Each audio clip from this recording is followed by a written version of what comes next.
We have Sachit Prabhu. He is from Chicago. He is an IT professional. He's been also practicing Bhakti Yoga for many years. And then he's joined with his wife Jyotirmayi and his son. And then we also have Sheetha, who is from Portland, Oregon. She has flown from all the way from the West Coast to the East Coast just to be here with us. He's also an IT professional working at Microsoft, but he is also very keen on playing flute and sharing that knowledge with others. He is also a teacher of that. So please give a warm welcome to our.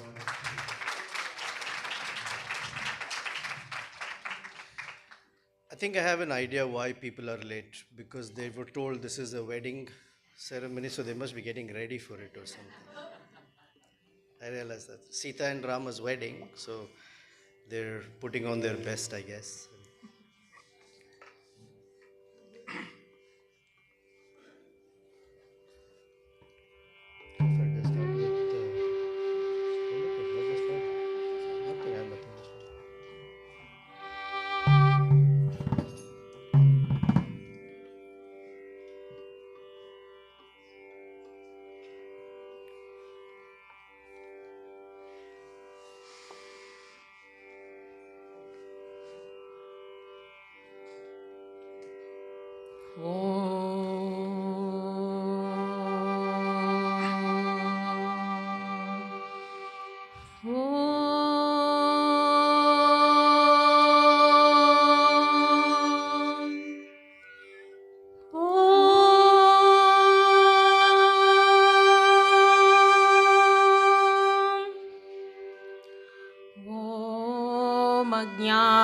ज्ञानतिमिरान्धस्य ज्ञानाञ्जनशलाकया चक्षुर्उन्मिलितं येन तस्मै श्रीगुरवे नमः। श्रीचैतन्यमनोभीष्टं स्थापितं येन भूतले स्वयं रूपः कदा मह्यं ददाति स्वपदान्तिकम्। वाञ्छाकल्पतरुभ्यश्च कृपासिन्धुभ्य एव च पतितानां पावनेभ्यो वैष्णवेभ्यो नमो नमः। नमो ॐ विष्णुपादाय कृष्णप्रेष्ठाय भूतले श्रीमते भक्तिवेदान्त स्वामिनिति नामिने। नमस्ते सारस्वते देवे गौरवाणी प्रचारिणे निर्विशेष शून्यवादी पाश्चात्यादेशतारिणे। श्रीकृष्ण चैतन्य प्रभु नित्यानंद श्री अद्वैता गदाधरा श्रीवासादि गौरभक्तवृंदा। हरे कृष्ण कृष्ण कृष्ण हरे हरे, हरे Ram Ram Ram Hare Hare.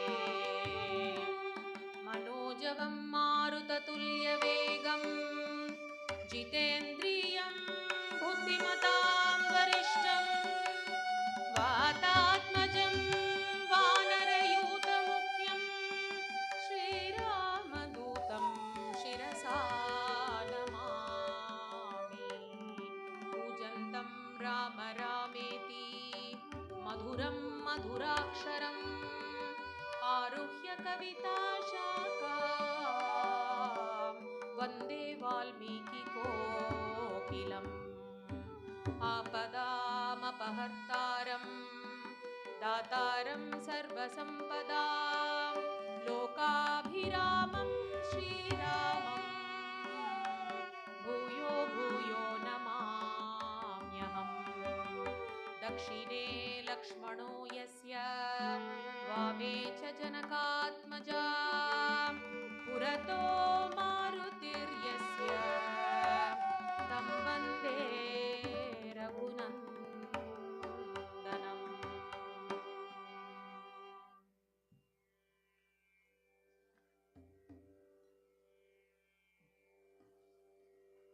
Since we have been this weekend talking about different episodes from the Sri Ramayana,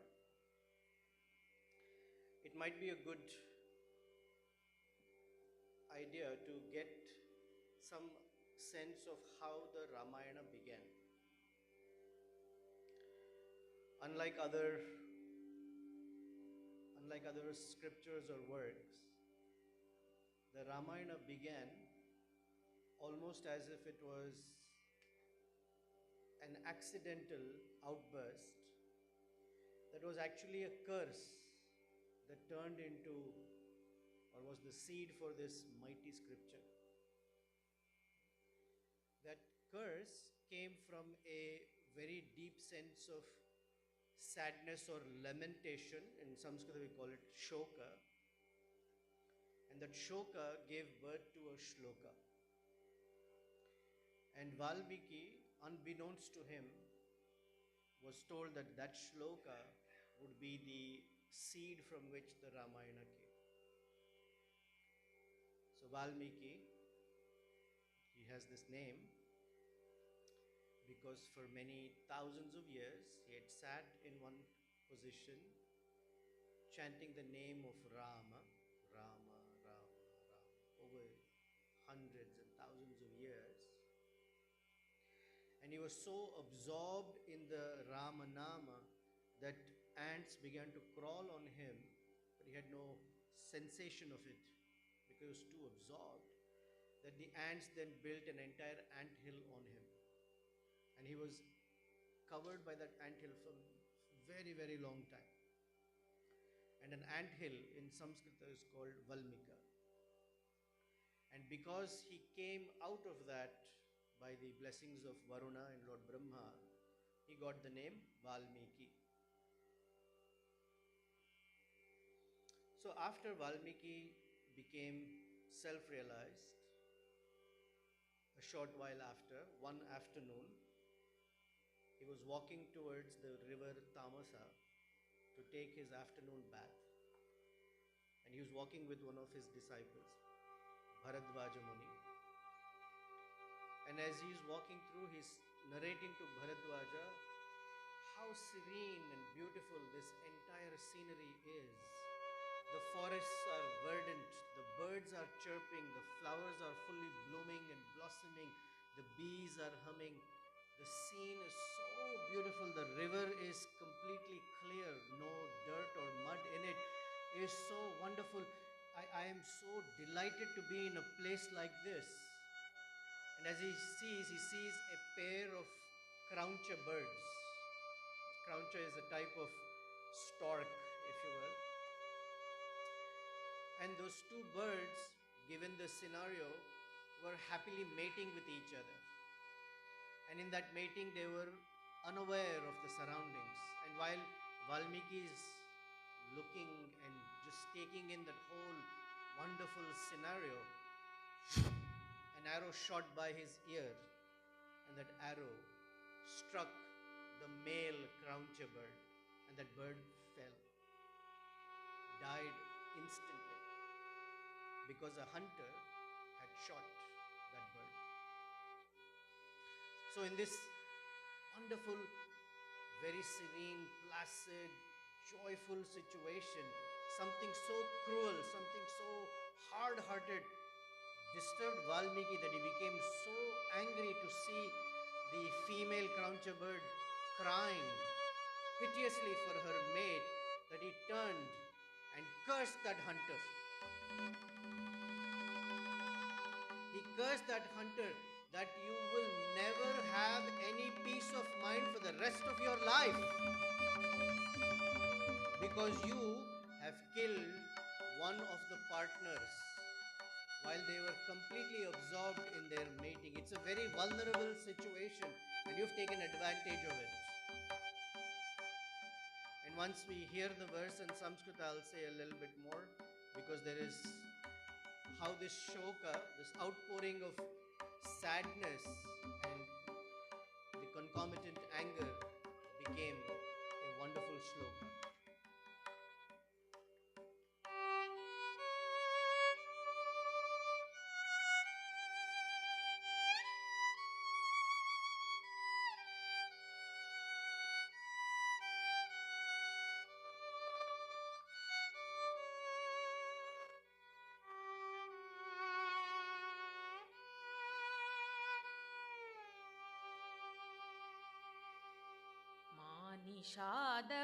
निषादप्रतिष्ठान् त्वमगमा शाश्वती समाः मा निषादप्रतिष्ठान् त्वमगमा शाश्वती समाः यत्क्रौञ्च मिथुनादेकमवधिः काममोहितम् मा निषादप्रतिष्ठान् त्वमगमा शाश्वती समाः यत्क्रौञ्च मिथुनादेकमवधिः काममोहितम्. O Nishada, hunter, Ma Pratishtantu, may you have no peace of mind, not for 1 day, 2 days, 2 weeks, 2 months, 2 years. Shashwati Sama. May you end this life without any peace of mind. Every human being, if they're not aspiring for anything else, the least they aspire for is some peace of mind. And to be cursed that you will never get peace of mind, and that too to a hunter, which is his everyday means of sustenance for himself. To tell a software person, you will never have any peace of mind from the work you do, doesn't make any sense. So telling a hunter that you will not have any peace of mind from the work you are doing, logically doesn't make sense, but the anger was such. And the reason he gave us, Yat Krauncha Mithuna, this couple of Krauncha birds, this pair, Avadhi, you killed one of them, Kama Mohitam, when they were so unaware, they're not aware of their surroundings. They're in a very vulnerable situation. So Valmiki considered, how is it possible that for thousands of years I've been chanting the name of Ram and considered so much realized, and still I became victim to anger? So that disturbed him quite a bit, and he sat down thinking and pondering, and at that time Lord Brahma appeared to him. And Lord Brahma smiled and said, Valmiki, this inspiration, this outburst was because of me. I inspired you to utter these words. If you look carefully, Valmiki, that what you uttered is a perfect shloka. It has 32 syllables marked by 4 padas or 4 sections, and it is one of my favorite meters called Anushtup. So this is, your anger is not one of your, like any other human being would have, coming from a lower nature. This was divinely inspired by me, because I want you to now use this meter, the Anushtup meter, and compose the entire history of Lord Ramachandra. And if you pay close attention, that verse is the seed, it covers the entire Ramayana in it. So when we say Ma, in Sanskrit Ma means do not or not, but Ma is another word for Lakshmi. She is the divine mother. Ma Nishada means Lakshmi in whom she resides. That is Lord Narayana, Lord Vishnu, because Lakshmi is always residing in his heart. So Ma Nishada means, oh Sri Ramachandra, oh Lord Narayana, Tvam Pratishtham Agama Shashwati Sama. May your glory be spread through eternity. Because Yet Krauncha Mithunad. Krauncha also means somebody who walks in a crooked way, whose behavior is crooked. So Ravana and Mandodari, and Ravana is the crooked fellow. Yet Avadhi Krauncha Mithunad Ekam. You kill Ravana, who is enamored by lust, because he'd taken Seetha away. So this is the encapsulation of the entire Ramayana in one verse. So Lord Valmiki sat down in meditation, and on his palm, we have phones now. This is in the 24th Yuga cycle. That's when Valmiki wrote the Ramayana. So right now we're going through the 28th Yuga cycle of Vaivaswata Manu. In the 24th Yuga, Sri Ramachandra appeared. And each Yuga cycle is about 4 million years, 4,320,000. So if you go back, Ramayana is more than 12 million years old. At that time, Valmiki saw the entire Ramayana play out on his palm, if you will, in his mind's eye, and he was blessed that you will know every detail of the Ramayana, including what the characters are thinking at that point. And so the Ramayana came into being. And as the Ramayana progresses, one of the most important milestones is at the end of the first Kanda, Balakanda, is where Sri Ramachandra gets married to Seetha Devi. Now, in general, it's a marriage ceremony. Of course, there's a lot of festivity and joy and getting together, but there is very interesting philosophical import. Because the entire Balakanda, Valmiki does not tell us anything about Sri Ramachandra's childhood, except when this episode actually takes center stage.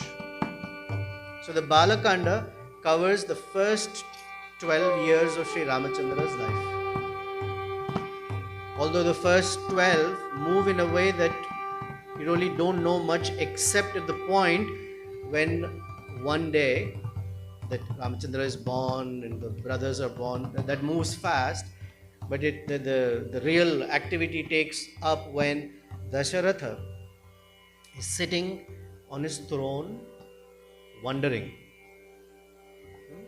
And he's wondering that my son is grown up to be 12.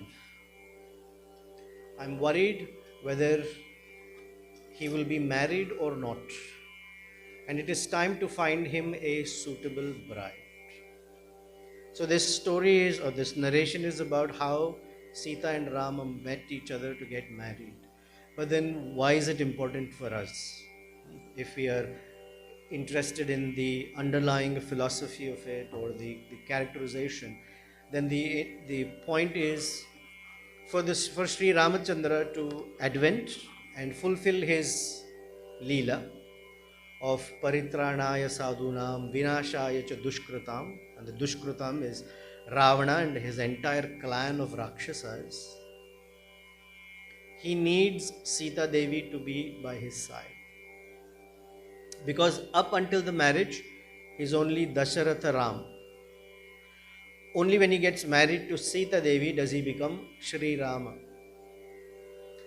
And the foundational Vaishnava understanding is that to approach Rama, one needs the grace of Shri.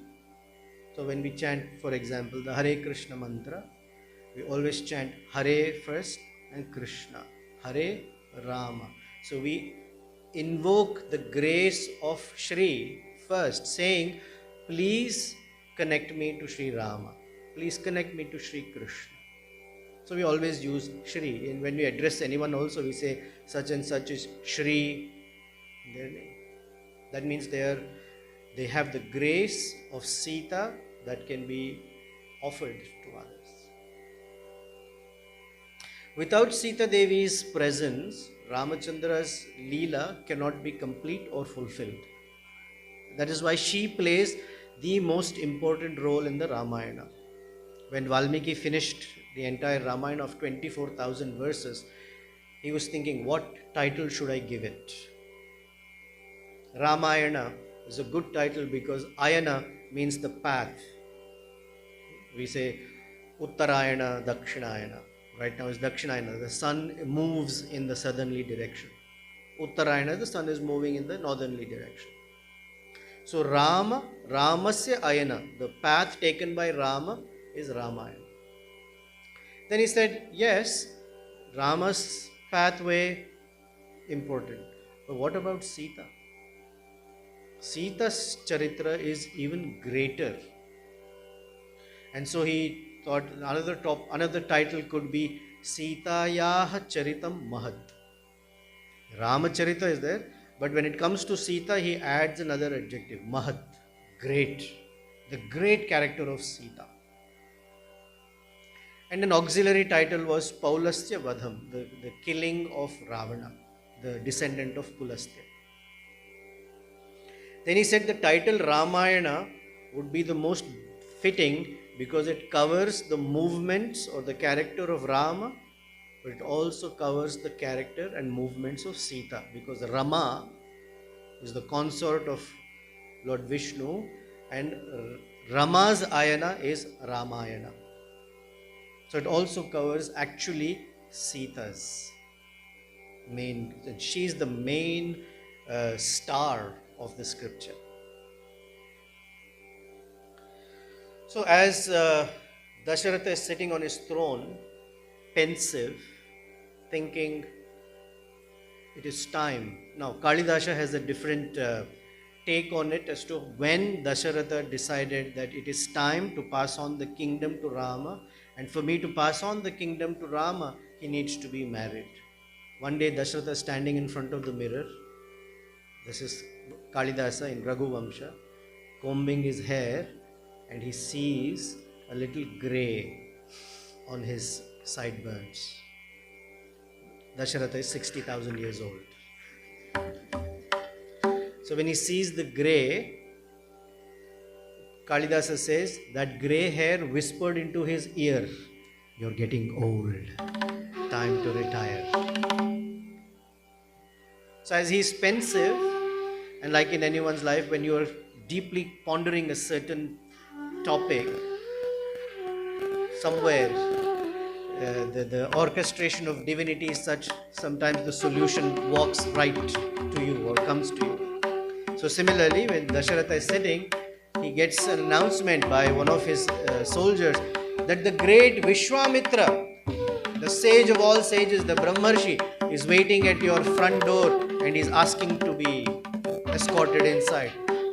Dasharatha said, yes, why not? Please.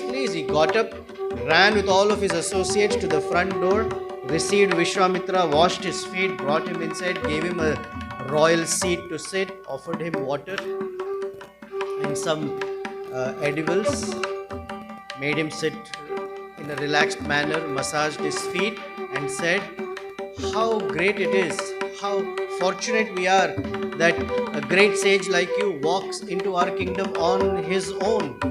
Dhanyosmi, I am very, very fortunate. Please tell me what I can do for you.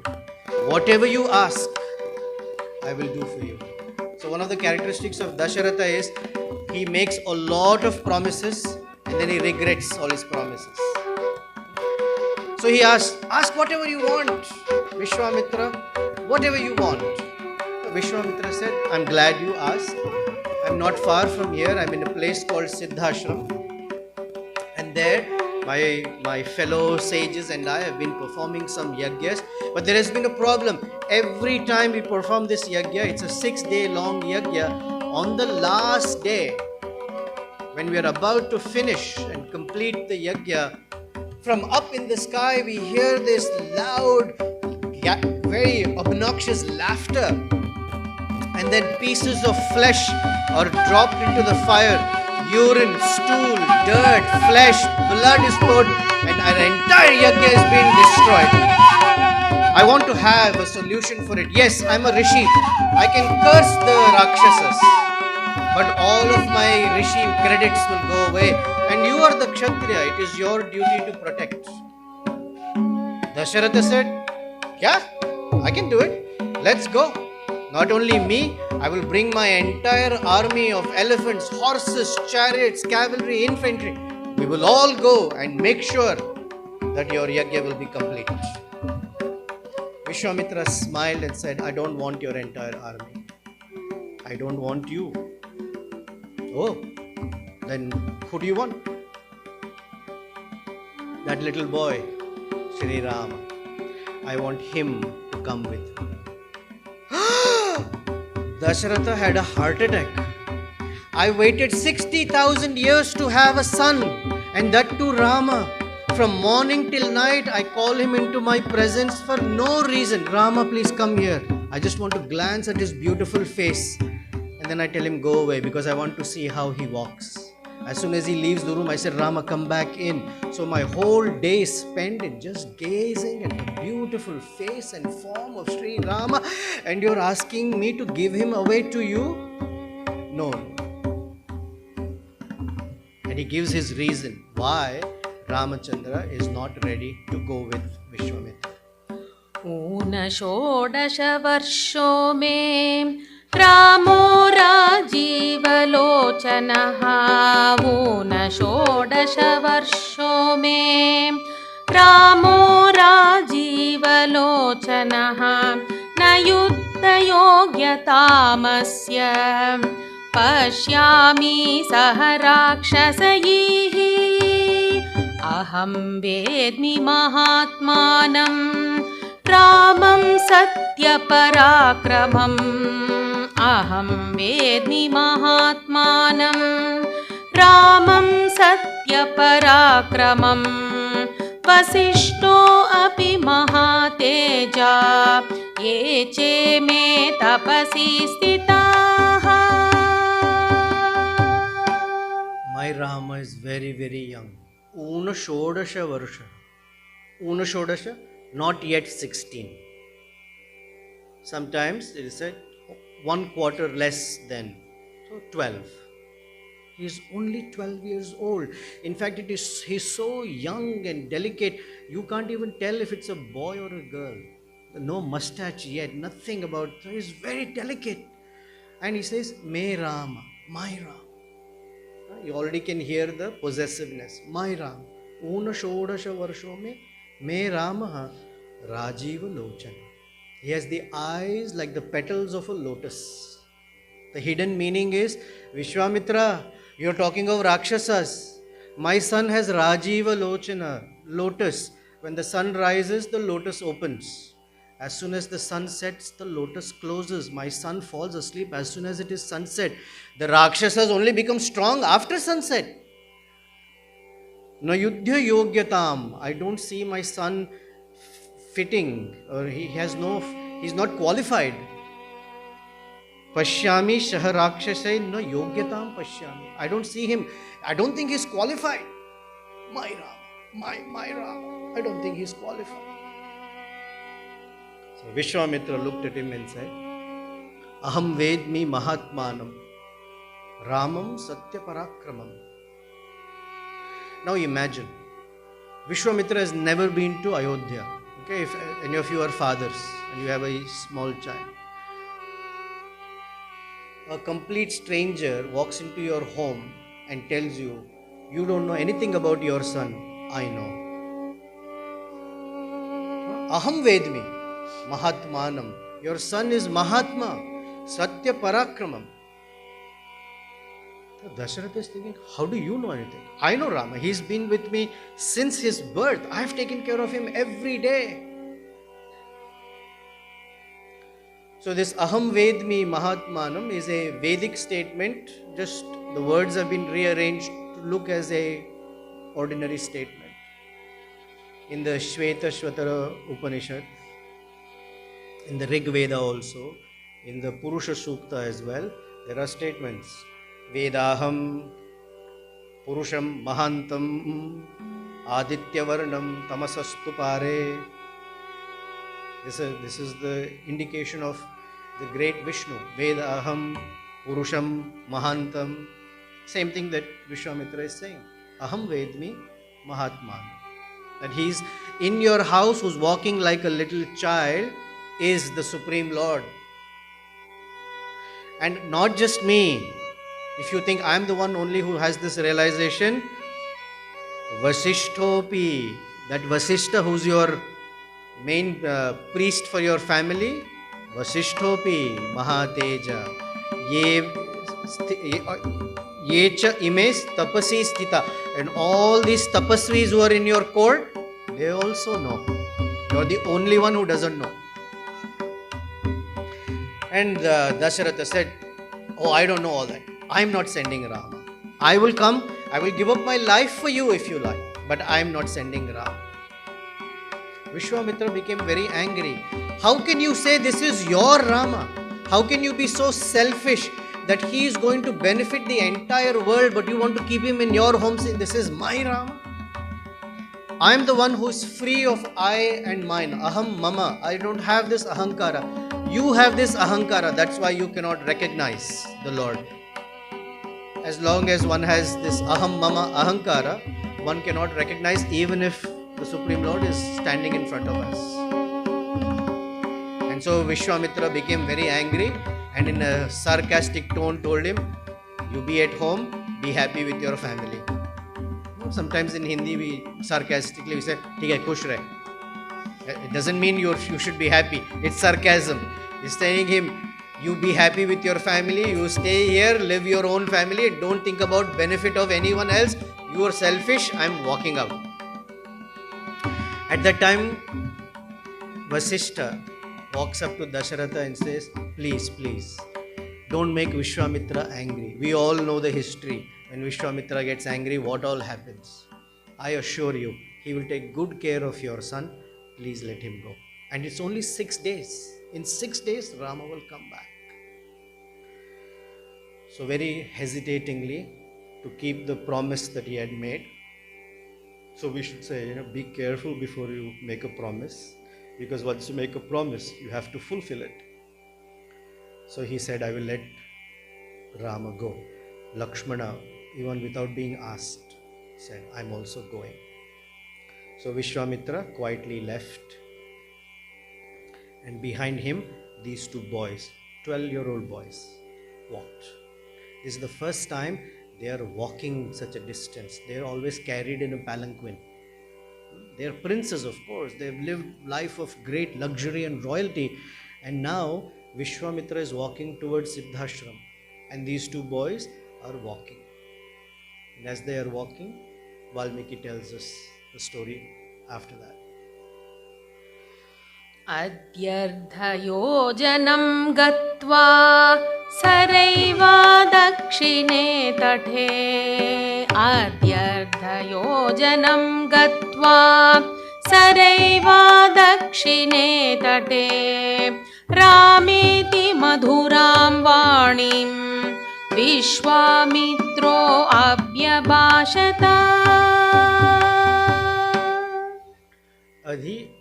Ardha yojanam gatva. A yojana is about 8 miles. So 1.5 yojanas, that's about 12 miles. They have walked 12 miles. Vishwamitra is walking in front, the 2 boys following in tow. Vishwamitra had not spoken a word to them. They did not speak a word to Vishwamitra. Usually when you have children, they always want to know, are we there yet? Some questions, talking. I have lovely Som and I have wonderful conversations in the car. They didn't speak anything. Vishwamitra didn't speak. This is the first time they have left. And they are just following Vishwamitra, not saying, I'm tired. How long will he make us walk? Are we there yet? Where is Siddhashram? Can we stop for a few minutes? They are princes. They have been going. So just knowing that these 2 boys are walking behind him and they are so obedient that Vishwamitra, his heart melted. And Valmiki tells us, Rama iti madhuram vani. Vishwamitra turned and in a very sweet voice addressed Rama. Rama, Rama, he called his name. And this is the point that just, I guess an hour ago, whenever they started from Dasharatha's palace, he had told Dasharatha, Vedaham Purusha, I know that he is a Mahatma, he is the Supreme Lord.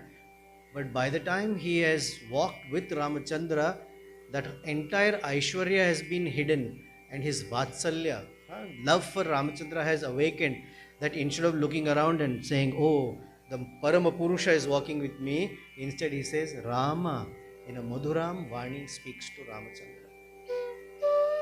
And they have reached the southern bank of the Sarayu river, Saravyaha Dakshine Tate.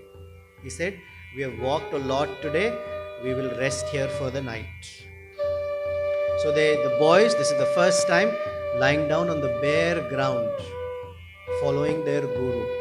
And Vishwamitra is very pleased because he has tested. Every guru has to test their disciple. It is said that when the guru and disciple meet, the disciple has to test the guru. And when you accept the guru, then it is the guru's turn. They will test you for the rest of your life. So the test, Rama and Lakshmana passed the test, that they were obedient.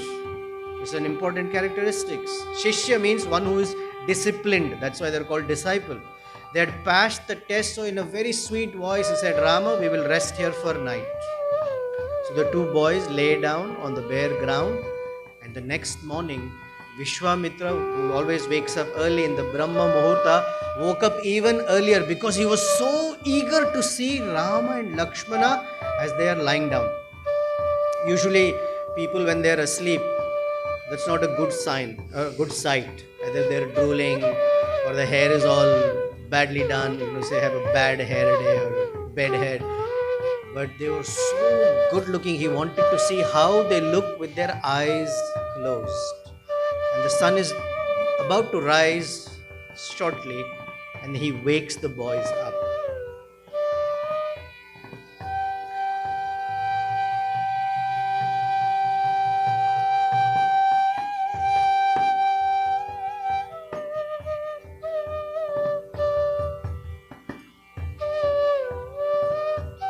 There's the sun rising in the morning.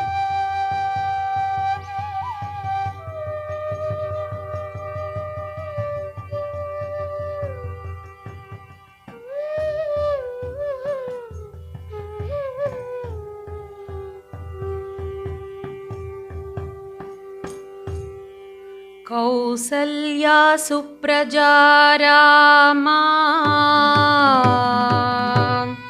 पूर्वा सन्ध्या प्रवर्तते उत्तिष्ठ नरशार्दूल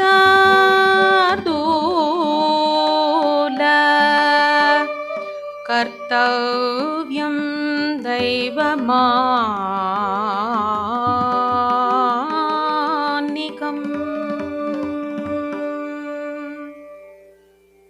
This is a very famous shloka. In almost every household in South India, first thing in the morning, this verse plays. Kausalya Supraja Rama Purva Sandhya Pravartate. Vishwamitra is waking up Sri Ramachandra as Kausalya Supraja. Now this verse has 108 meanings. And I'm not going to keep you here for 108 meanings. I also don't know the 108 meanings. But there are some things that are very sweet about this. He said Kausalya Supraja. Oh, the darling son of Kausalya. He didn't say Dasharatha Supraja, because he is upset with Dasharatha. I asked you to send me Rama and you gave me so many excuses and all sorts of ways you tried to not fulfill your promise. But your wife Kausalya did not object at all. She let her son go. Therefore, Kausalya Supraja Rama. Purva Sandhya Pravartate. The rising of the sun. Pravartate. Just about to. Uttishta. Please wake up. Nara Shardula. 12-year-old boy. He says, you're the tiger among men. Because he has a project that he has to complete. But Kartavyam Daivam Annikam. That's an ordinary explanation is, please wake up. It is time for you to perform your morning duties. It wouldn't be so straightforward if Valmiki wrote it. The hidden meaning is, every sage will get up in the morning and offer their oblations to the Supreme Lord Narayana. He's asking him, if you wake up, Kartavyam, my duties are waiting for you. So please wake up so I can perform my duties to you.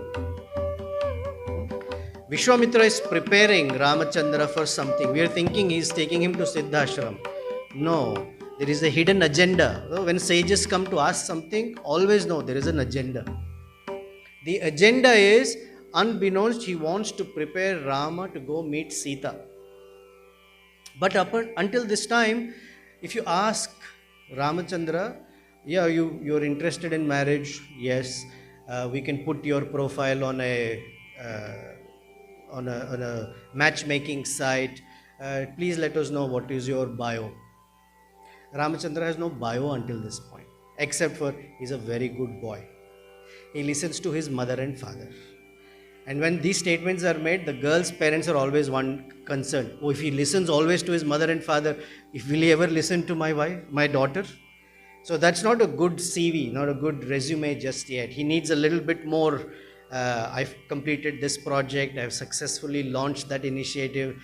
Something must be there. And so Vishwamitra, before he takes him to Seetha Devi, has to give him something to do. So they can say, he's the prince of Ayodhya. He has killed Tataka, Subahu, Maricha and all other Rakshasas.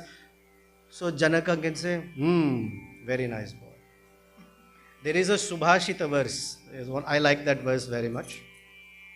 It's about marriage. It says, Kanya varayate rupam.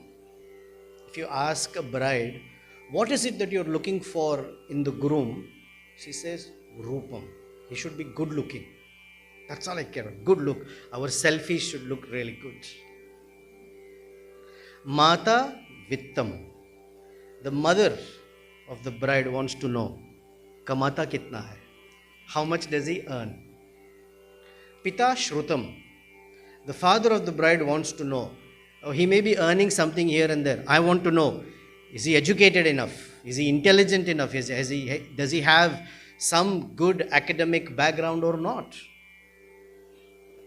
Bandhavaha kulam icchanti. The relatives want to know, is the boy from a good family? Because if our family has to mix with that family, there should be good enough, at least our match. Itare janaha, people like me, who have nothing to do in the wedding, mrishtannam ichchati. They want to know what's on the menu. I choose which wedding I'll go to depending on what the menu is. So Ramachandra is being prepared to go meet Seetha Devi. So as they are leaving from the southern bank of Sarayu, they keep walking and they go from one place to another.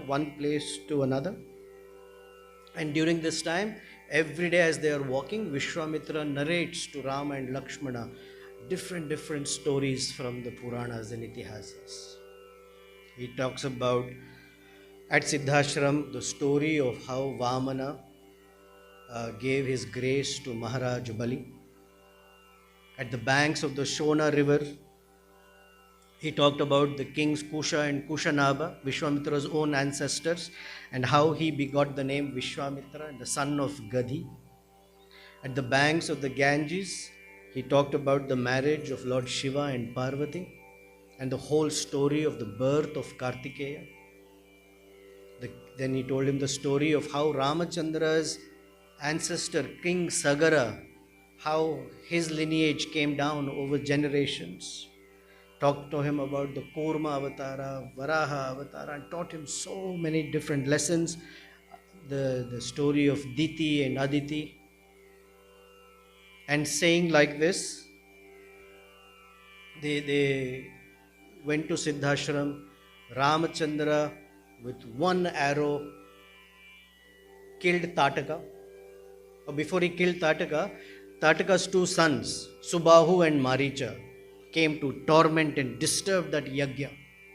Lakshmana was standing guard. Ramachandra was circling that yagya sthali to make sure there is no disturbance.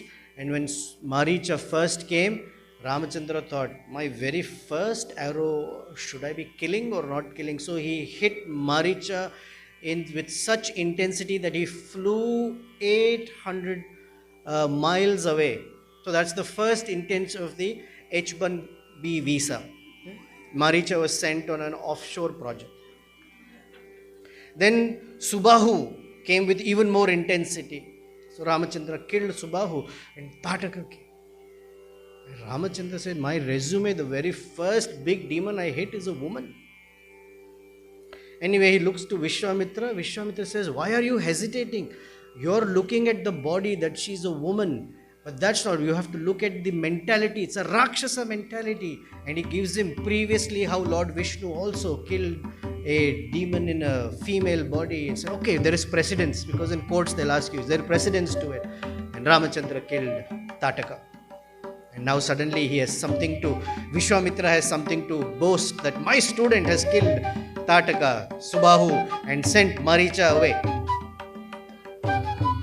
So then they have come to the outskirts of Mithila, because Ramachandra is thinking, okay, I finished killing Tataka, should I go back to Ayodhya? No, we're going to go to Mithila, because in Mithila I want you to see something. And for young boys, what is the attraction? Toys. They said there is a great bow, Dhanush, that I want you to see. So the boys said, yes, we want to go see. So they have come almost there towards Mithila, and is telling him why they are going to Mithila. Tvam chaiva narashardula sahasmabhirgamishyasi adbhutam tanuratnam cha tatra tadrashtum arhasi nashya deva na gandharva nasura na charakshasaha kartumaropanam shakta na katanchana manushaha. Tvamcha narasardula asmabhir gamishyasi. You will go with me or with us to a place where adbhutam dhanur ratnam tatra tat drashtum arhasi. I want you to see a mighty bow that is bejeweled. It is studded with diamonds and rubies and sapphires and pearls and all sorts of wonderful gem-studded dhanu or bow. And this bow is so mighty that until this time, na asya deva, na gandharva, na asura, na rakshasa kartum aropanam, that the devatas, the asuras, the rakshasas, the yakshas have not been able to lift it. Na aropanam kartum shakta, na kathanchana manusha. Then what to speak of human beings? I mean, if those great divine beings and the powerful Rakshasas and Yakshas cannot lift this bow, what to speak of human beings? So it is a wonder. Everyone wants to go see that bow. I want you to come see it. The boys are, bow, yeah, we want to go. So they are at the outskirts of Mithila, and they've just crossed into Mithila. You know, which is Vishwamitra. So the news went to King Janaka. Vishwamitra is here. Vishwamitra is here. And everyone's almost scared of Vishwamitra. So King Janaka, with all of his retinue, comes running to meet Vishwamitra. Vishwamitra is standing. Right behind him, these two boys are there. So Janaka cannot take his eyes off these two boys. Although Vishwamitra is standing in front, their beauty is so enchanting that Janaka is distracted. So he has to ask, although he welcomes Vishwamitra, but he can't hold himself. So he asks Vishwamitra, who are these two boys?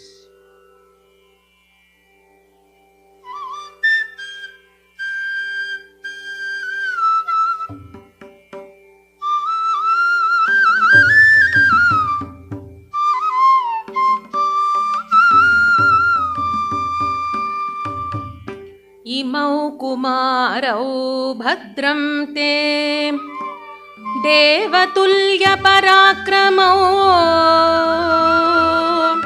गजसिंहगति वीरौ सार्दूल वृषभोपमौ पद्मपत्र विशालाक्षौ खड्गतूनी धनुर्धरौ अश्विनाविव रूपेण समुपस्थितयौवनौ यदृच्छैव गां प्राप्तौ देवलोकात् इवा अमरौ कथं पद्भयामिह प्राप्तौ किमर्थं कस्य वा मुने.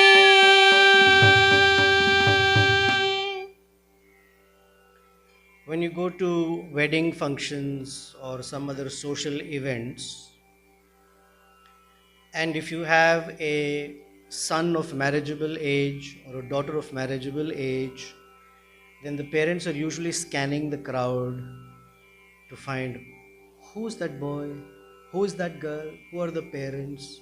So Janaka asks Vishwamitra, Imau Kumaro, these two boys, and says Bhadram Te, because Vishwamitra will get angry. What, I'm standing here and you're talking about these two? Bhadram Te, please don't get upset, but I'm very curious. Deva Tulya Parakramo, they seem to have the prowess and power like they are devatas.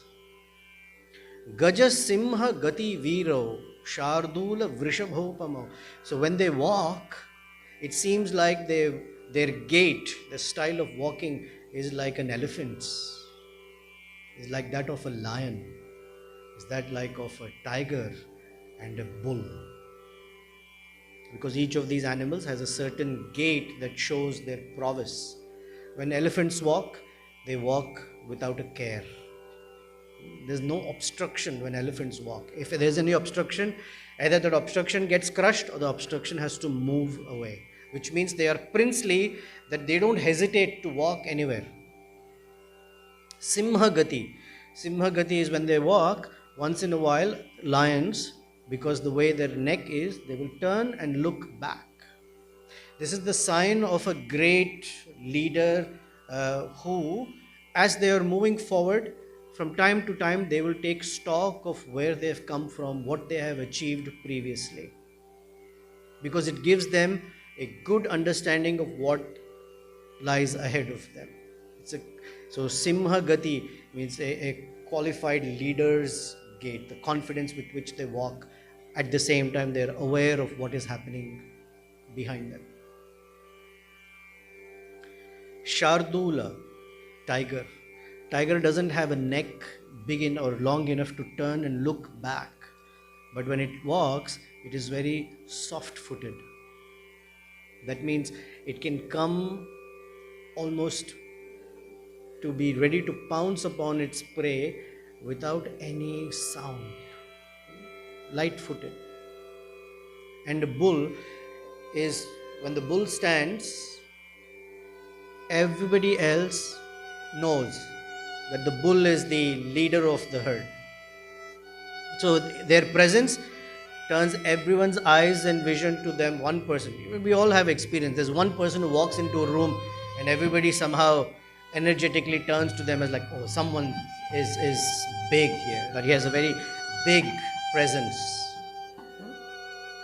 And he says, Padma Patra Vishal, although they look very princely and mighty and strong, they have beautiful eyes. Padma Patra Vishalaksho Khadga Toni Dhanurdhara. They have swords, they have quivers full of arrows and holding bows in their hand. Ashwina Viva Rupena. The way they're looking, they look like the Ashwini Kumaras. So handsome, so elegant and attractive. Samuphastateo Yavanao. The very young boys are here. Yadrichaya Gam Prapto Devalokad Iva Amaro. It seems like the Devatas whose feet never touch the ground, in this case their feet are touching the ground.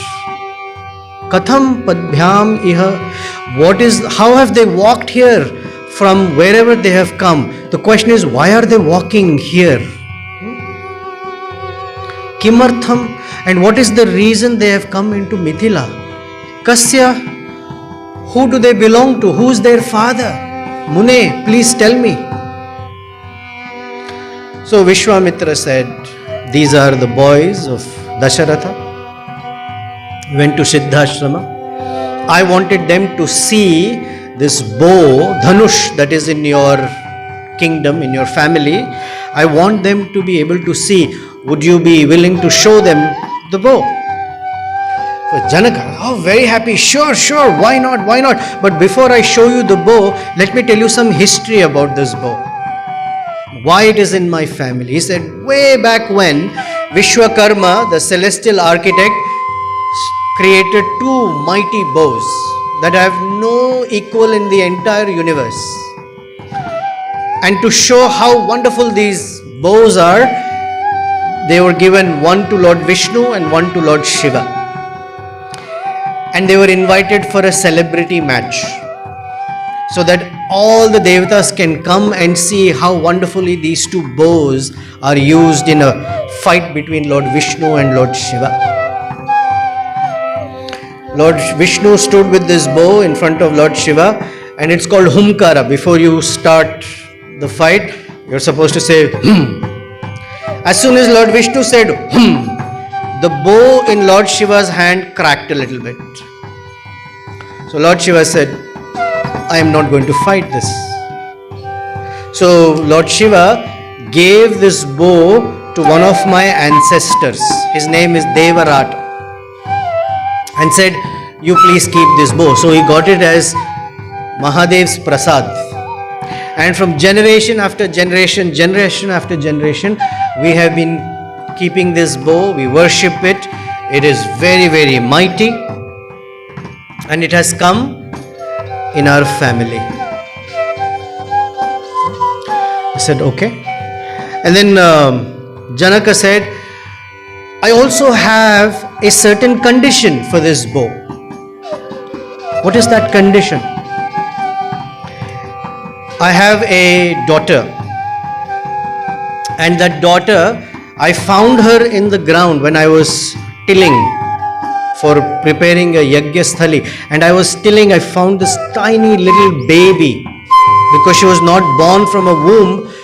She is called Ayonija, and I have decided that whoever can lift this bow, I will give my daughter in marriage to such a person. That's my request for dowry. Usually it was the boy's side who paid dowry previously. I don't know when it changed.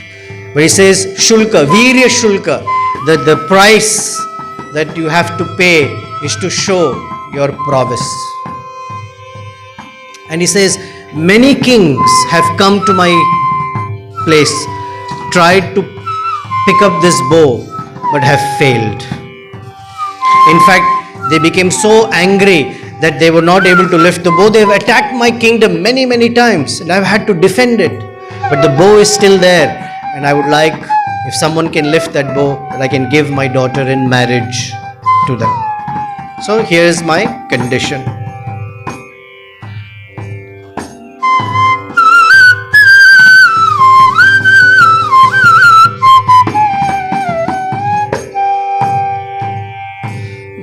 भूतलादुतिता सातु व्यवर्तता महात्मजा भूतलादुतिता सातु व्यवर्धता महात्मजा वीर्यशुल्केति मे कन्या स्थापिते यमयो निजा यस्य धनुषो रामः पूर्यादारोपणं मुने सुतामयो निजां सीतां दद्यां Dashrathe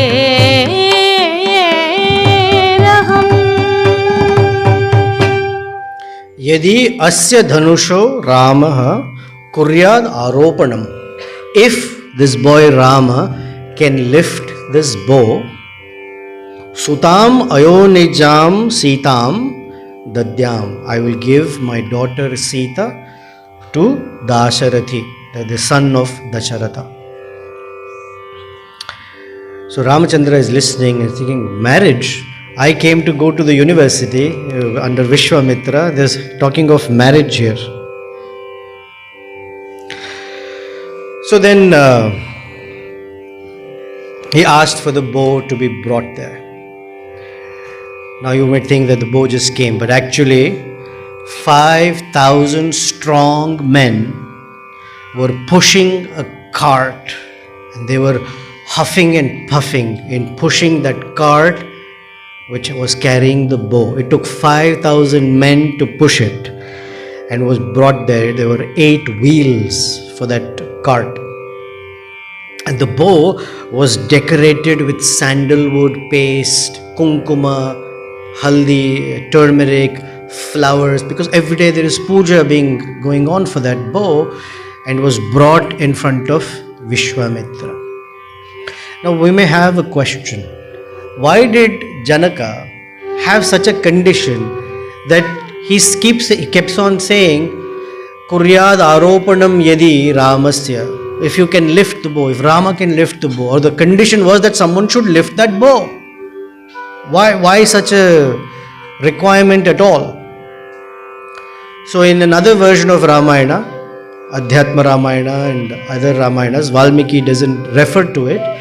What happened once is, Seetha, little young girl running around, was playing with her friends, and they were playing with a ball, and as they were playing, that ball rolled into this room where the bow was usually kept, on this cart with 8 wheels.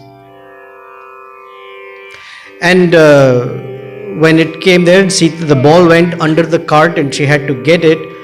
So Seetha looked around, there was no way to reach it. So she picked the bow up, took the ball, put the bow back and went away. Little tiny girl. So Janaka at that point thought, if her husband cannot lift that bow, it will be an embarrassment, because the wife is so strong. She is Ayonija. She has appeared to me. She is not human in that sense. She is divine. So she must have a befitting, suitable husband. And therefore that condition that it must be lifted. So when he heard this, Vishwamitra said, please. So the bow was brought, and Vishwamitra says something. Vishwamitrastu dharmatma shrutva janaka bhashitam vatsaramattanuhu pasya iti ragavamabravit. Vishwamitrastu dharmatma Shrutva Janaka Bhashitam. He heard what Janaka had to say. He turned to Sri Rama and he says, Vatsa Rama. Vatsa means, literally Vatsa means calf. But a little child, young child is called Vatsa. It's a term of endearment. Little boy, child, my dear Vatsa Rama Dhanuhu Pashya. Please look at the bow. Iti Raghavam Abravit. He spoke to Ramachandra. Raghavam means one who is a descendant of the Raghu dynasty. So the Sri Vaishnava Acharyas, particularly Periyavachan Pillai, has a field day with this verse. And I'm going to share a few of why this verse has so much meaning in it. 6 days ago, Vishwamitra told Janaka, Vedaham, I know your son as the Paramapurusha. Aham Vedmi Mahatmanam. Right? Ramam Satya Parakramam. But within 6 days, he has so much affection for Ramachandra that he has forgotten that this is the Supreme Lord himself. And he calls him Vatsa, my dear young boy. Next is a warning. You're a young boy. When you try to lift that bow, I don't want you to get hurt. So, Vatsa. Now, Lord Narayana is distinguished by having a marking on his chest. Excuse me. It's a tuft of hair that is called Shri Vatsa. So Vishwamitra is saying, Vatsa, it is time for you to get Shri with you. So you will show the world that you are Shri Vatsa. Now generally the word Vatsa is used for the youngest in the assembly. Who's the youngest here? Lakshmana. So as soon as Vishwamitra says Vatsa, he thought Lakshmana will stand up. And if Lakshmana lifts the bow, which he can, Seetha Devi cannot be married to Lakshmana. So before Lakshmana can, he says, Vatsa Rama. I'm referring to you, Rama. Vatsa Rama.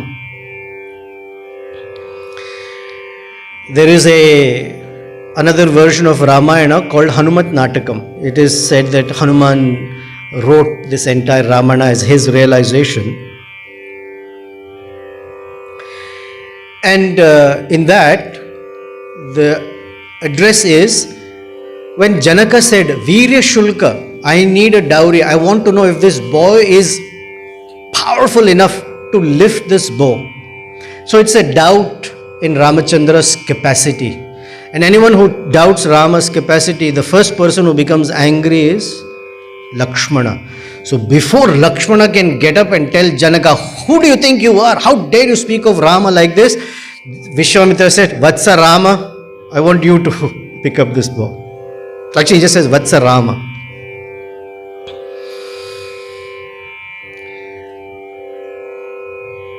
Vishwamitra is also reminding Sri Rama that yes, you are Lord Narayana.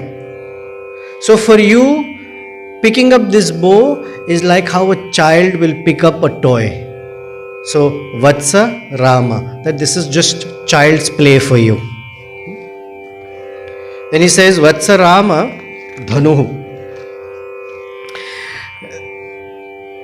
Although you are a little child, please remember this bow is something that you can easily pick up, and it is important for you to pick up this bow so you can get Seetha.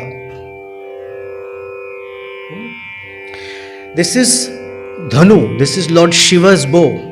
It has been coming in generations after generations in Janaka's family. So I want you to look at the bow. He says, Vatsa Rama Dhanur Pashya. He didn't say pick it up. He said look at it. There's a famous work called Brahma Samhita in which it says, Angani yasya sakalendriya vritti manti pashyanti panti kalayanti chiram jaganti. That the Supreme Lord's senses are so powerful that any one sense can perform the function of other senses. For let's say our example, our eyes can only see, they cannot smell.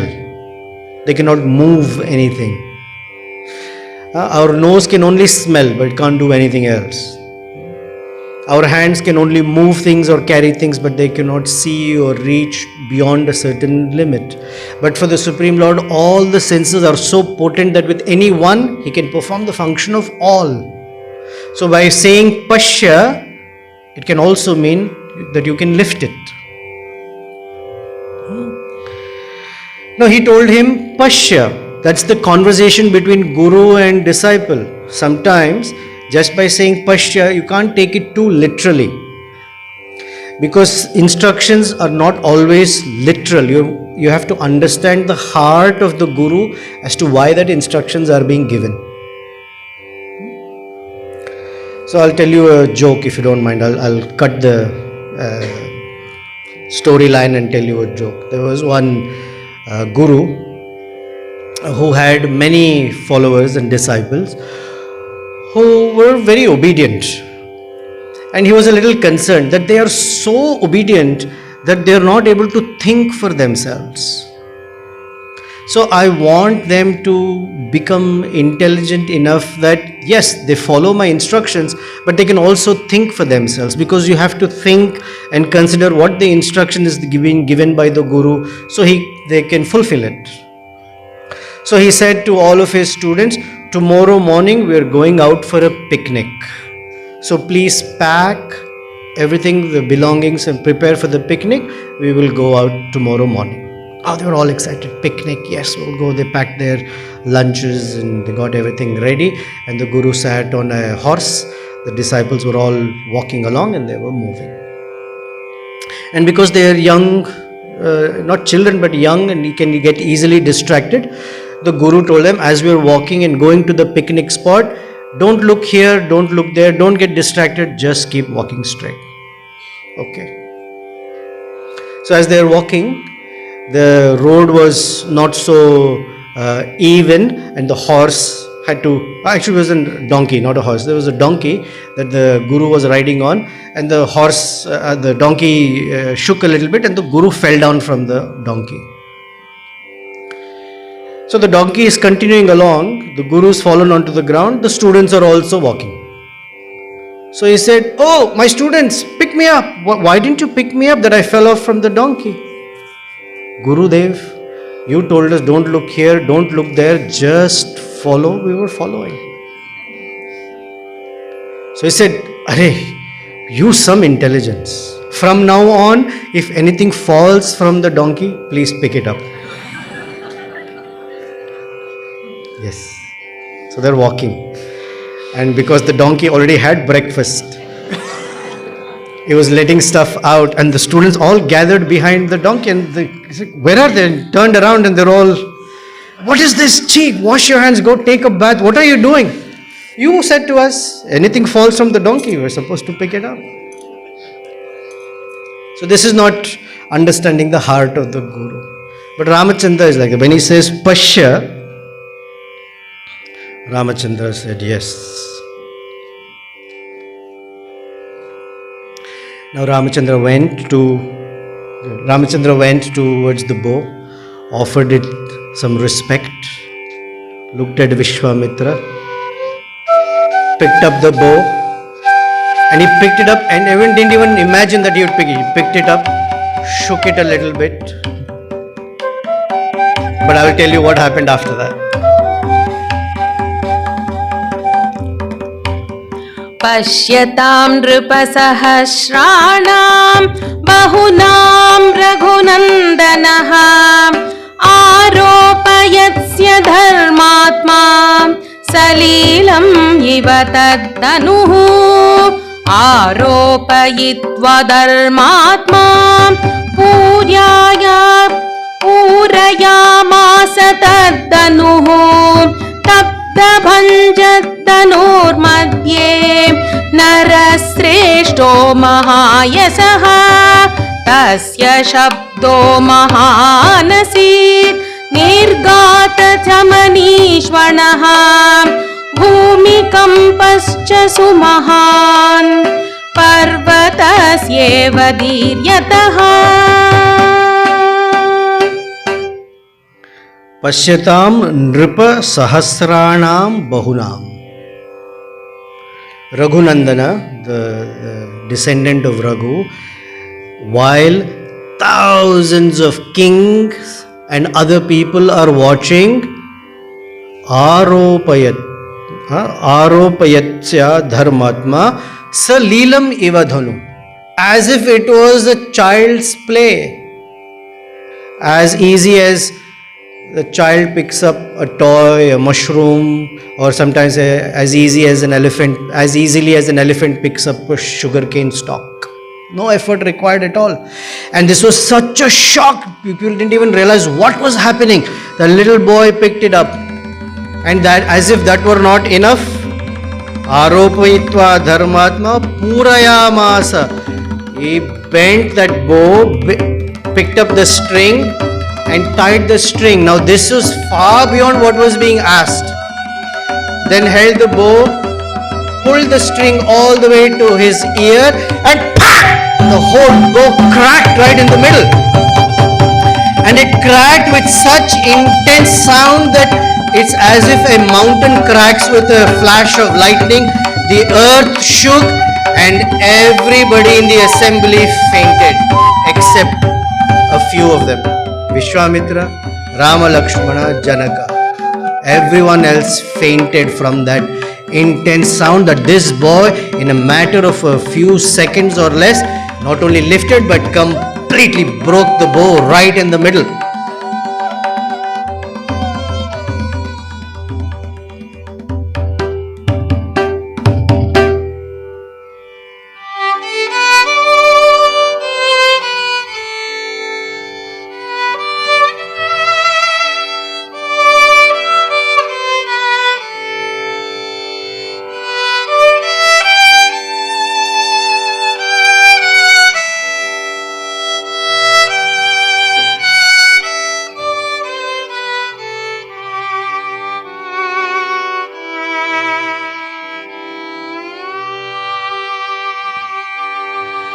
ततः सीतां समानीय सर्व आभरणभूषितां समक्षमग्ने संस्थाप्य राघवाभिमुखे तदा अब्रवीज्जनको राजा कौसल्यानन्दवर्धनम्. When people came back to consciousness, it was a delightful event. So our Vaishnava teachers give us different things that happened when the bow was broken. In a work called Udara Raghavam, it is said that the poet says, when Lord Ramachandra broke Lord Shiva's bow, Lord Shiva must have become angry. But no, Lord Shiva became very delighted. And the reason Lord Shiva became delighted is this. Lord Shiva is sitting on Kailasha. Parvati Devi is sitting next to him. And when in Mithila this bow was broken, the entire earth shook. So Kailasha also shook. And Parvati was caught off guard. And with that fright in her heart, she embraced Shiva very tightly. And that pleased Lord Shiva very much. So he said, very good Ramachandra, thank you. I was very, very happy to get an embrace from Parvati Devi. Remember I mentioned Hanuman Natakam. In that the shloka says that when Ramachandra broke the bow, 3 women became eligible for marriage. It's a poetic way of saying it. The 3 women, first is Shri, that is Seetha Devi, because that was the requirement. So Seetha Devi now became eligible to marry Ramachandra. The second is Hri. Hri means bashfulness, or you can call it shame. Hri is bashful, shame or embarrassment. So all the other eligible kings who thought that they were eligible to marry Seetha were married to Hri. That means they became ashamed that they were not able to break the bow. And the third one is Kirti. Kirti is fame. She started looking everywhere as to who is there that is a suitable match for me. So she became eligible but could not find a suitable partner because Ramachandra's Kirti was superseding everyone else's. Now this Dhanu is an important piece here. In the Vedic understanding, the Dhanu or the bow is equated to Omkara.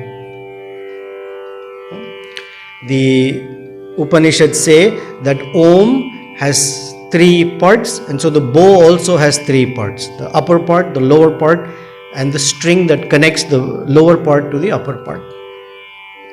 And so every sadhaka who recites or chants the Omkara is to be able to pull that bow, and the strength to pull that bow of Omkara comes when the string all the way comes to the ear, which means that has to hear properly from one's guru to be able to break that bow so the bottom part can meet the top part. Then there is a Vedic mantra that says Pranavo hi dhanuhu sharo hi atma brahmatal laksham uchyate. That every sadhaka is supposed to mount an arrow, that is themselves, on this dhanu, this bow called Omkara, and the target is the Supreme Lord Sri Vishnu. One should be able to reach by the power of Omkara towards Lord Vishnu. Now, this dhanu also represents the fact that there are three parts.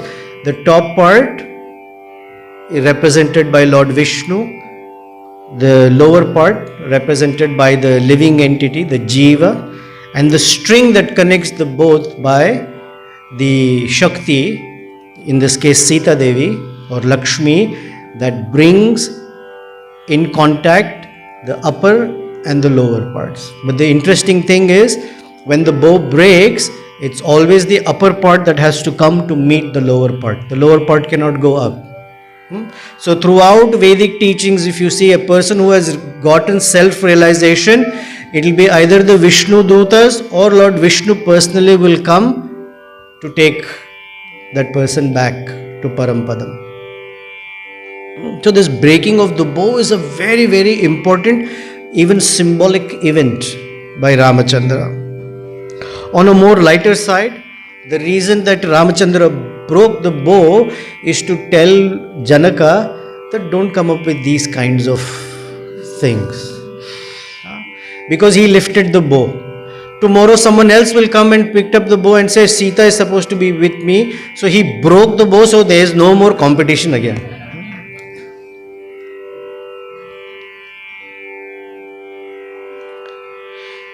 Then another meaning is, when the bow was broken, it brought great joy.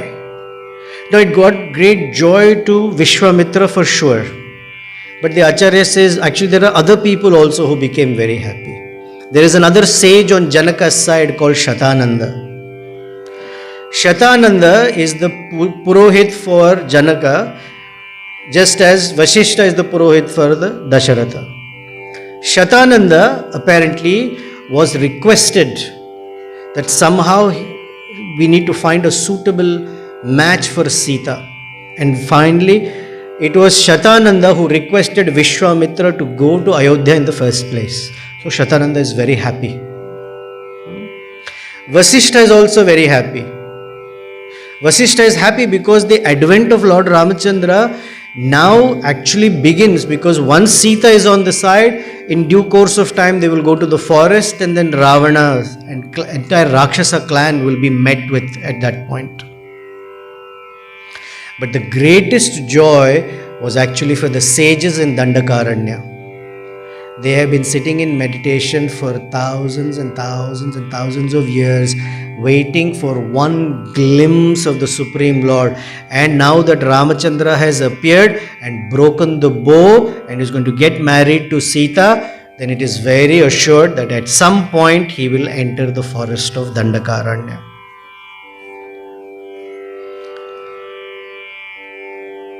Now, when Ramachandra was tightening the string on the bow, another poet expresses that as Ramachandra is tightening the knots on the bow, the knots of the Mangal Sutra of Tara in Kishkinda and all the Rakshasis in Lanka was loosened. That means that all of these fellows are going to die. It's a poetic way of expressing it. Then Kalidasa says that when the bow was broken, it was a loud announcement to Parashuram that his pride will be broken, because Parashuram had taken this promise that I will kill every Kshatriya on planet Earth. But now when he is going to meet Ramachandra, that promise will end. That Parashuram will walk away, give everything up and go away to the forests to meditate, because at this point killing of Kshatriyas is going to end. And see, Tulsidas Goswami says that Janaka had said Virya Shulkena. Actually, in one of the questions, when no one had picked up the bow, Janaka had asked Nirviryam Urvitale. Is this entire earth become free of any Veera, any heroes at all? So Ramachandra broke that bow to tell Janaka, this is the actual Virya Shulka that you were asking for. So then Sita was brought in front of Sri Ramachandra. Tata Sita Samaniya Sarva Abharana Bhushita. Yesterday we were saying, generally people put on jewelry to decorate themselves. The jewelry makes the person look beautiful. But in Sita's case and Sri Ramachandra's case, the mother and father would put on jewelry so that their beauty is reduced, so nazar na lage. They are so good looking. In this case, Sarva Abharana Bhushita, she was brought in front of Sri Ramachandra and made to stand in front of him. At that time, Janaka Maharaja speaks to Ramachandra because Sita is standing in front of Ramachandra and she's dazzling. There is so much dazzle because she's so beautiful. She's wearing jewelry that Ramachandra's eyes cannot focus. At that time, Janaka Abravit Kausalya Anandavardhanam. He speaks to Ramachandra, the one who makes Kausalya's happiness grow in multifold. This is the shloka spoken at the time of wedding.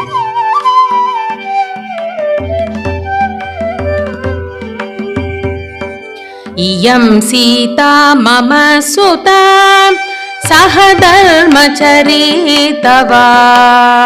Iyam Sita mama sutta Sahadharmacharitava. Praticcha chainam bhadram te panim grinishva panina. Pativrata mahabhaga Chayevanugata sada ityuktva prakshipadraja mantraputam jalam tada.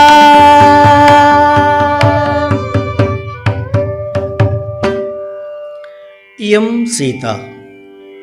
Here is Sita, or this is Sita. So the Vaishnava acharyas like to give commentary and to say there are many meanings for this. One meaning is Ramachandra is wondering that there can be many Sitas.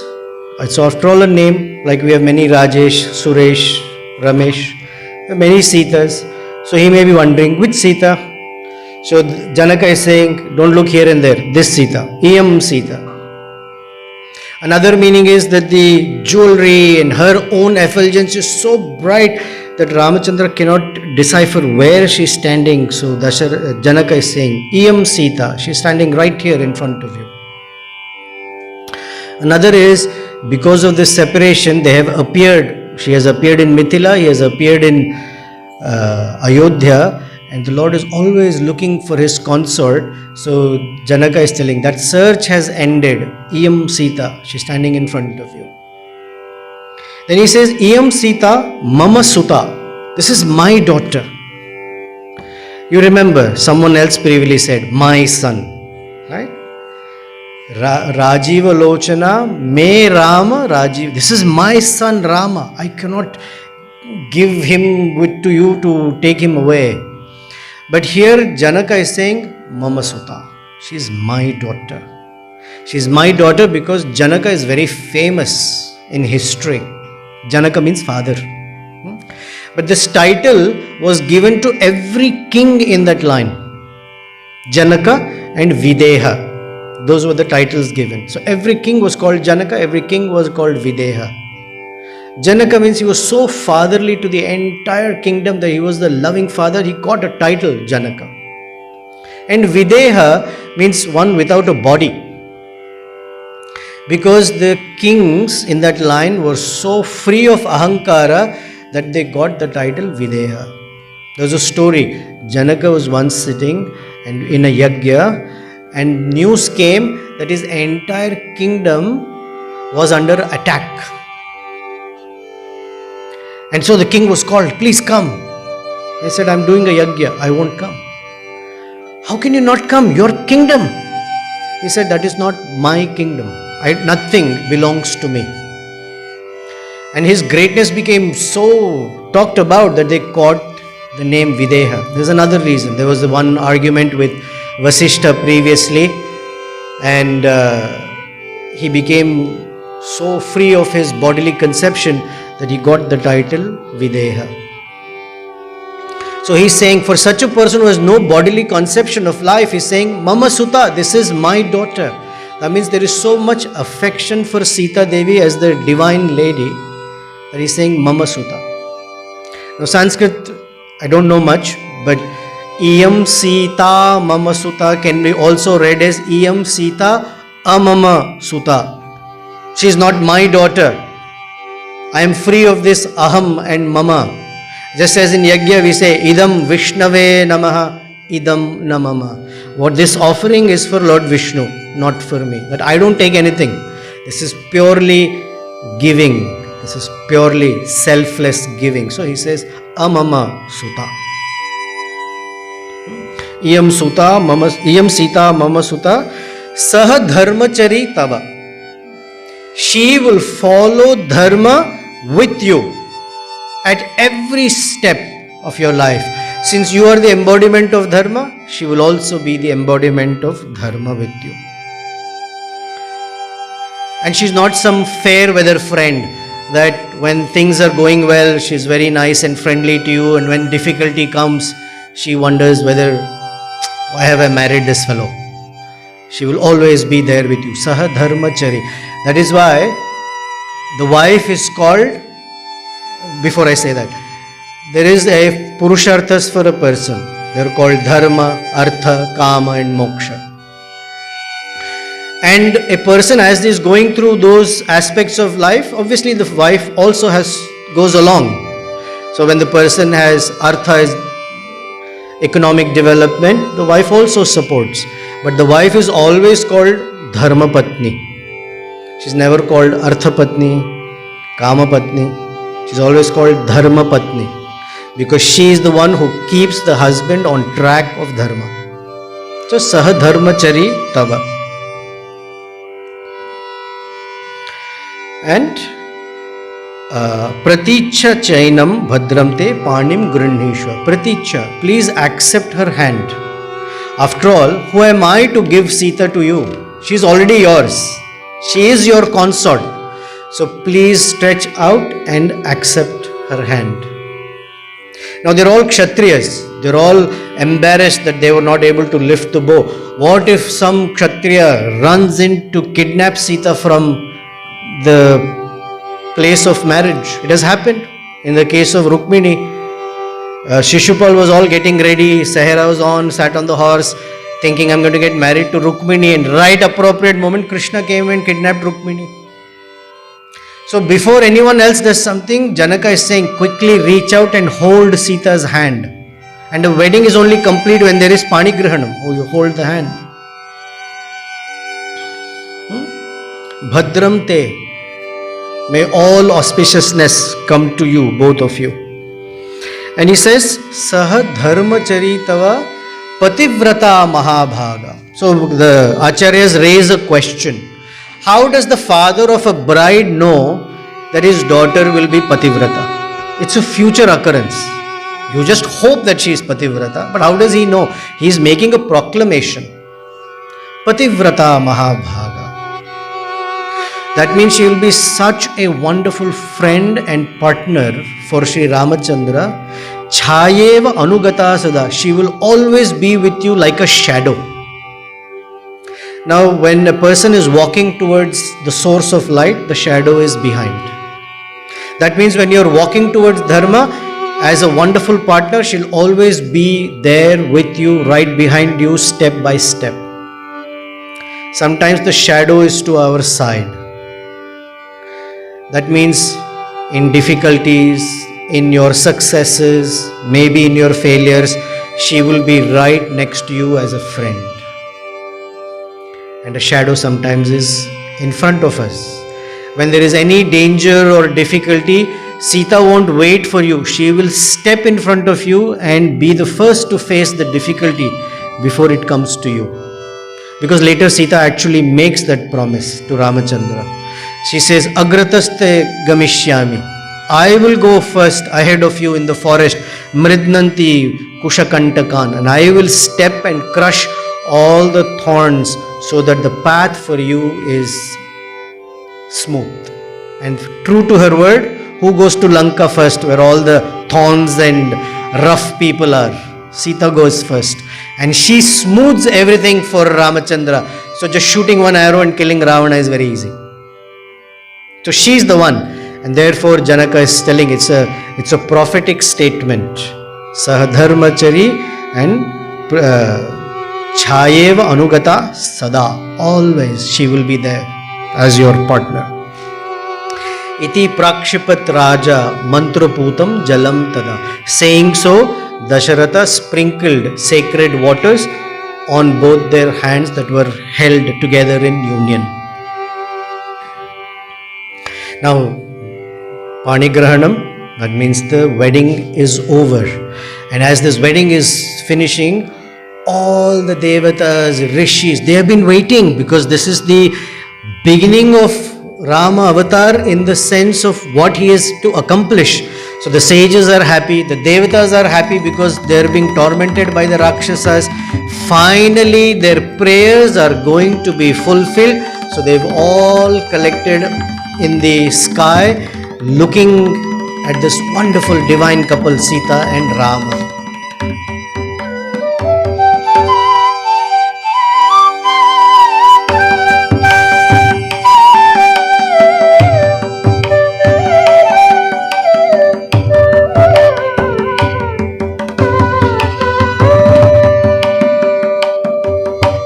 साधु साध्विति देवानां ऋषीणां वदतां तदा देवदुन्दुभिर्निर्घोषः पुष्पवर्षो महानभूत् साधु साध्विति देवानां ऋषीणां वदतां तदा देवदुन्दुभिर्निर्घोषः पुष्पवर्षो महानभूत्. So all of you have come for the wedding. You're witnessing the wedding of Sita and Rama. So you're all rishis and devas. So we want all of you to say sadhu sadhu loudly. Okay? Sadhu sadhu. Are you not happy that Rama and Sita got married? So if you're happy, then show it. Say it. Sadhu sadhu. Sadhu sadhu iti devanam rishinam vadatam tada. Deva dundurbhi nirghosha. They were playing, the devatas were playing drum. Nirghosha, they are announcing. Pushpavarsho mahanabhut. And they were rained with flowers, Sita and Ramachandra. So the question is, when Tataka was killed, why was there no mridanga in the sky? Why was there no drums being played? Rakshasi was killed. Because the killing of Tataka was not the issue. Only when Ramachandra has Sita with him, then can the Ramayana unfold. Therefore the devatas are very, very happy. Now this is the full blessings of Lord Brahma that is going to come true. And finally Sri Ramachandra will come and take care of Ravana and all of his clan. Along with Ramachandra and Sita Devi, Lakshmana got married to Urmila, Janaka's other daughter. But then Janaka had a brother, Yudhajit. Not Yudhajit. I'm forgetting his name. Another brother who also had two daughters. And they were also given to Bharata and Shatrughna. So Lakshmana married Urmila, Bharata married Mandavi, and Shatrughna married Shrutakirti. But the order of brothers, at least, is Ramachandra was born first, next was Bharata, then Lakshmana Shatrughna as twins. But Valmiki says Rama Lakshmana in that order, Bharata and Shatrughna later. Because Janaka was giving his daughters first. So Sita and Urmila were given to Ramachandra and Lakshmana. Mandavi and Shrutikirti were given to Bharata and Shatrugna, and that's how the wedding of Seetha Rama, which is very, very important for the Ramayana, concludes. So now we'll end with a song by Tyagaraja, who is letting us know how Hanuman is visualizing the marriage of Seetha and Ramachandra. We picked this topic for this place is because we are in Sri Anjaneya temple, and Sri Anjaneya is visualizing the entire wedding of Seetha and Ramachandra.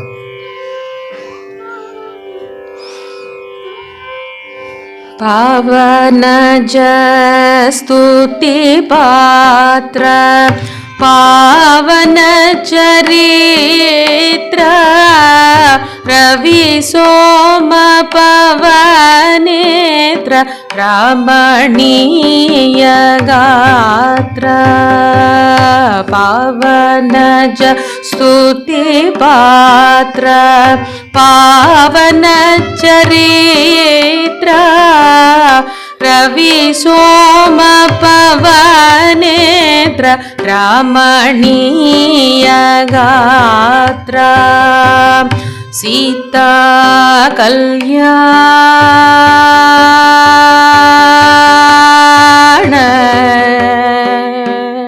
Vaibhogame Rama Kalyanam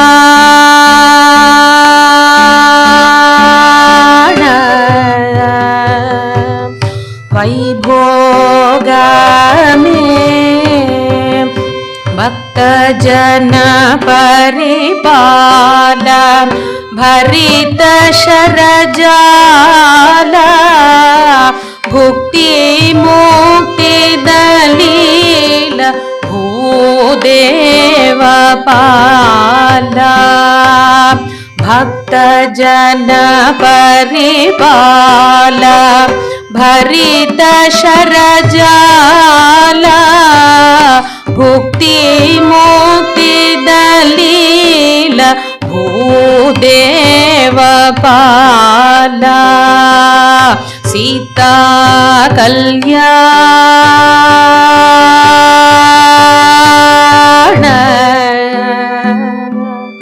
Vaibhogame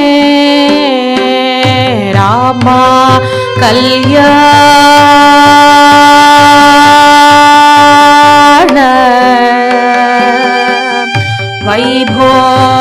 Vaibhogame Pamara Surabhima Paripurna Kama Pamara Surabhima Paripurna Kama Shyama Jagadabhirama Saketa Dama Pamara Surabhima Paripurna Kama Shyama Jagadabhirama Saketa Dama Seetha Kalyanam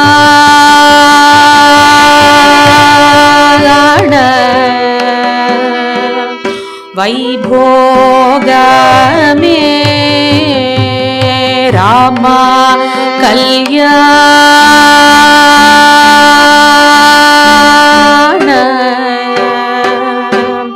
Vaibhogame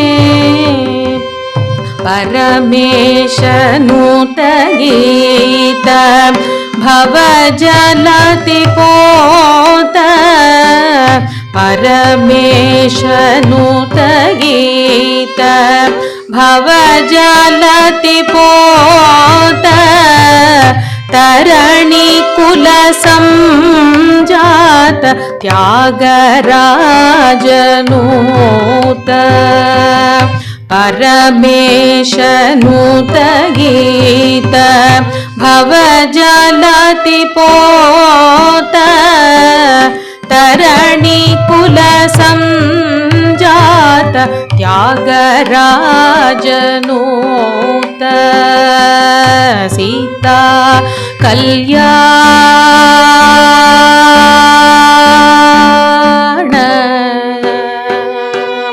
वैभोगमे Rama कल्याण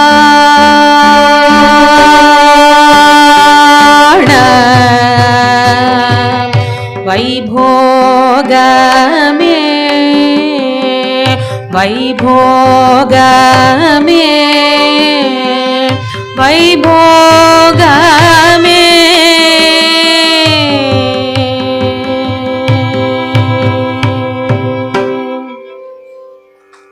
सर्वं श्री रामार्पणमस्तु। वाञ्छा कल्पतरुभ्यश्च कृपा सिन्धुभ्य एव च पतितानां पावनेभ्यो वैष्णवेभ्यो नमो नमः। Thank you very much. You've been an amazing audience. I'm sorry we started a bit late, but thank you for being here. Very grateful to you. And I think you have some announcements. So a big round of applause again for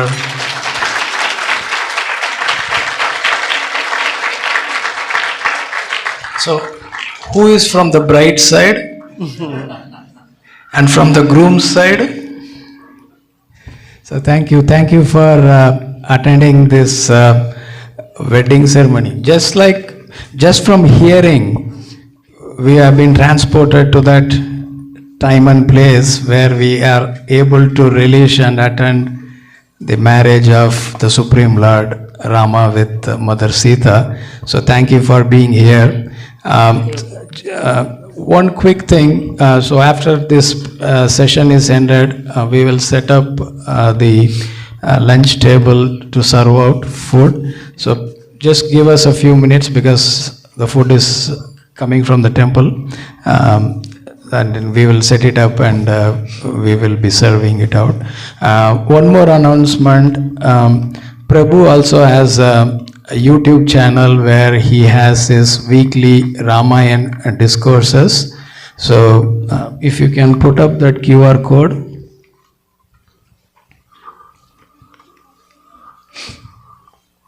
Okay, so you can just scan that QR code and it will take you to that direct link. There are right from the beginning of Valmiki Ramayan, Ayodhya Kanda, Balakanda, every verse and every chapter, all the beautiful pastimes have been discussed, so you can subscribe and join to that channel.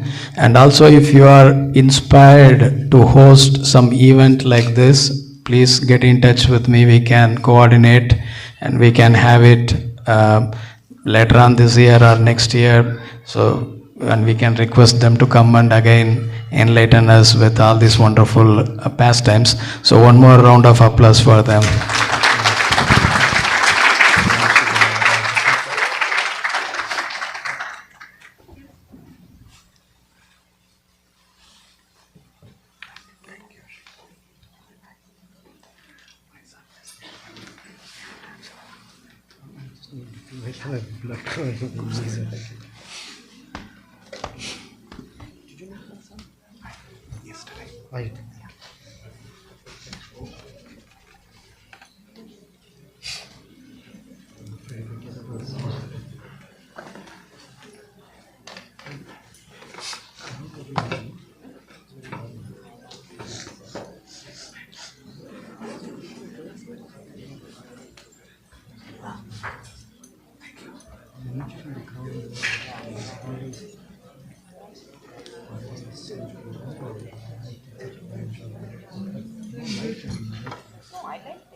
One second.